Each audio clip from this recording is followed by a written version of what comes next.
If you had met me a little over a year ago, I would have told you that I'm a human capital analyst. On June 28th of last year, which is also symbolically my birthday, I redesigned my career. I decided to make my full-time job saving the world from bad design. Why'd I do that? Let me take a step back. If you haven't noticed, I'm Indian, and that's Indian as in dot, not feather, which means that my friends instantly want to outsource their IT support issues to me. It started with the release of Windows 95 and the Start menu. I had to spend more than a decade explaining to people that they had to press Start to shut down their computer. I could list 100 other issues like this in Windows, in OS X, and don't even get me started on Android.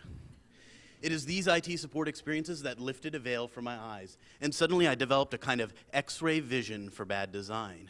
I started to notice things like how many VCRs sat around flashing 12 o'clock because nobody could figure out how to set the time.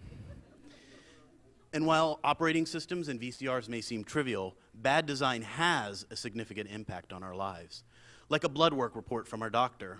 How does that dot matrix report give you any insight into your health? I have no doubt that if I randomly selected 5 people and gave them 30 minutes, they could redesign that dot matrix report into something more like this. This design solution is not that hard to come by. But let me be clear about something. Good design is not about making things look better. It's about making people's lives better. We need to be conscious that every decision we make impacts not only the design of our own lives, but the design of the world around us. History has shown that democracies go from bondage to courage to liberty to abundance to selfishness to complacency to apathy to dependency and back into bondage. There has never been a democracy that has not committed suicide. There's mounting evidence showing that our democracy is currently somewhere within the complacency to apathy phase.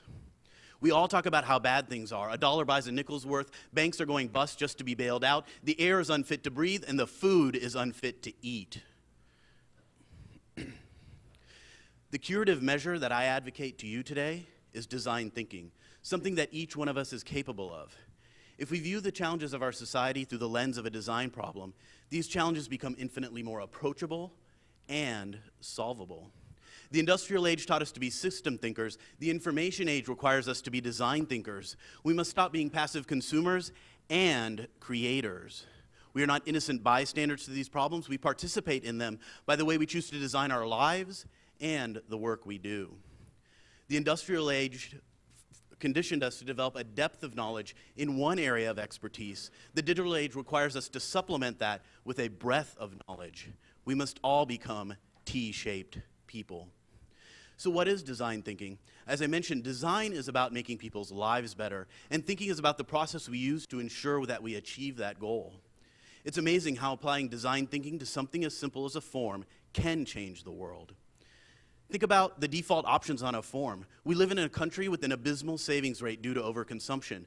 By changing the default option on 401k plans to be opt-out, savings rates have been shown to increase to 11% compared to a negative savings rate nationally.